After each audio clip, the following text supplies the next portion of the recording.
right, key to success, get help early from an international breastfeeding certified lactation consultant. The hospital environment, we talked a little bit about it at break. It is a difficult place to navigate. She was like, oh, I want to stay there and have a holiday for 2 days. They feed me, but most of you, I mean, if you get a private room, it's beautiful. Well, it's not beautiful because you still get the doctors, the nurses, the janitorial staff, you get the people bringing your meals. There's 3 meals a day. You get the people delivering your meals and the people picking up the trays. That's 6 people a day. You're learning a new skill. Like even I've just revamped my thing and getting this in and out and all that. It makes me nervous. But learning that in front of people, it's even, you know, so anyways. The Canadian Pediatric Society guidelines state that it is acceptable for babies to lose 7 to 10% of their weight loss, of their total weight, I mean. So I'm just giving you these numbers because if somebody wants to supplement your baby before sort of the 8%, then this is something that you can fall back on. Say, well, we could wait a little bit. A high percentage of babies in hospitals are being supplemented as recommended by doctors and nurses.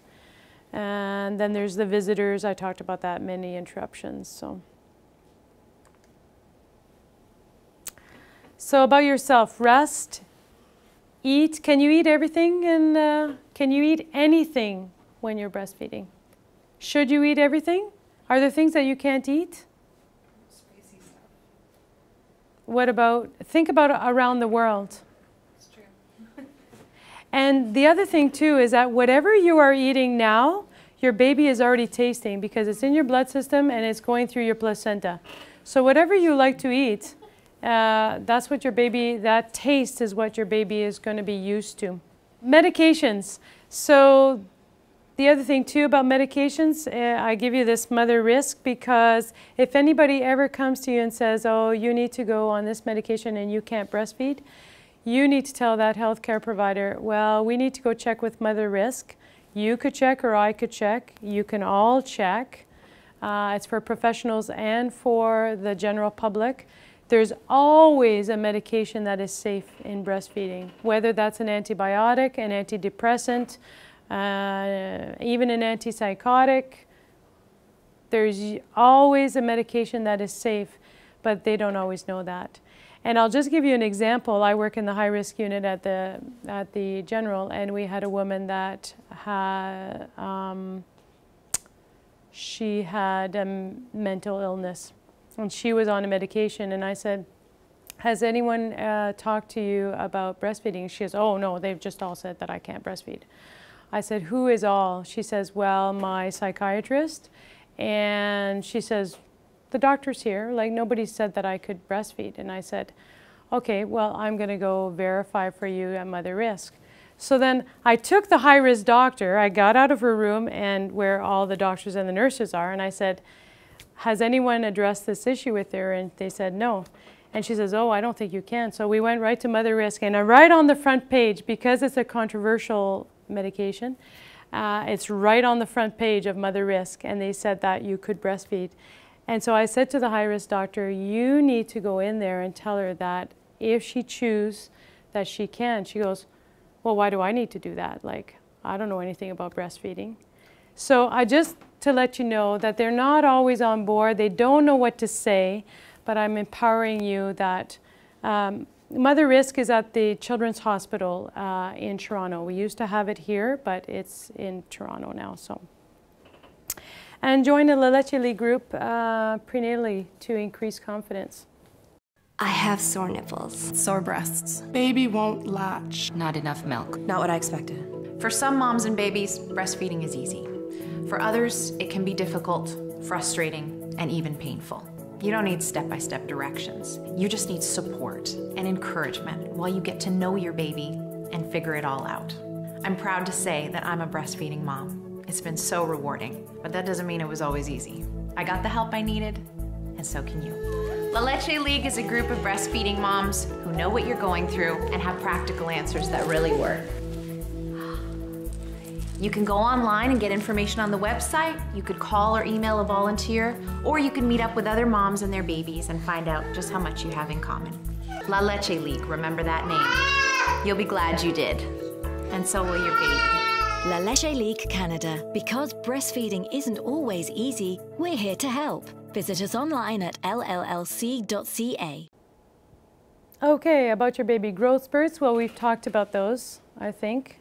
Baby checkups, so that is changing with the 24-hour discharge. I mean, it hasn't started the 24-hour discharge, but they may offer you to leave at 24 hours. If you're delivering with a midwife, you'll be going home sooner, and then they come to your house, so that's awesome. But the babies will be, you will be asked for your baby to be seen within 48 hours, either your general practitioner or a pediatrician. Vitamin D. So they recommend that babies get vitamin D, and we're all vitamin D deficient in North America, but I'll just tell you that you can wait until the breastfeeding is going well before you start the vitamin D. I mean, it's not going to be a couple of days, even a couple of weeks that's going to make a difference for your baby. Okay? They're still getting vitamin D from your milk. So, and you can choose to up your vitamin D to like 2,000 milligrams a day if you don't want, and then they'll get it through your milk, or you can choose to give it to your baby by little droppers. About fathers and partners, so you play a very important role. I think we've talked a bit about that today for the success of breastfeeding, because those people around you make a big difference. Support and be informed. Feed mom, that's your role, because she's going to be busy feeding probably 12 hours a day. That's a lot of the hours. Sleep and encourage sleep. So how other people can support you is by encouraging you to go to sleep and everything's okay. The world is going to keep turning. And it's very difficult for moms. We're hardwired. It's like some moms just can't turn it off like in the first couple of days. They just can't sleep. They're just too worried about everything. So the people around you can really encourage you to do that. And be the gatekeeper for visitors. What I encourage in this day of technology is that set a time and let people know in advance what is the time that they can come. Otherwise, people will show up at 9 in the morning, 10 in the morning, 2 o'clock in the afternoon, whatever time. Neighbors, people that you don't even really know, like they're just going to show up and ring your doorbell. You might be sleeping at that time. So if you tell, you know, as much as you can broadcast, you know, come between 4 and 6 in the afternoon and bring food if you're going to come, like really, so that the concentrated people will come all at that time, and then the rest of the time they won't bother you. So I think it's a good idea. And this is for dads. These are just websites that you can go on. Where to go for help. So the Leche League has a line that you can call, and somebody will call you back within 24 hours, a mom or a leader. Public health, breastfeeding drop-ins, private lactation consultants, midwives, telehealth. So this gorilla was raised in captivity. So she never saw anybody breastfeed when she became a mom. And so when her baby was born, she didn't know what to do, and she didn't succeed. And so the baby died. So when she was pregnant, which was devastating for zoo people and everybody, so when she became pregnant with her second child, some women from the local La Leche League group went and breastfed in front of her every single day. And guess what?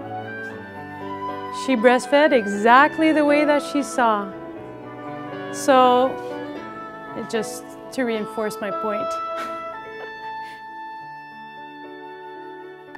the point is that you don't have to be alone in your homes and doing this alone, and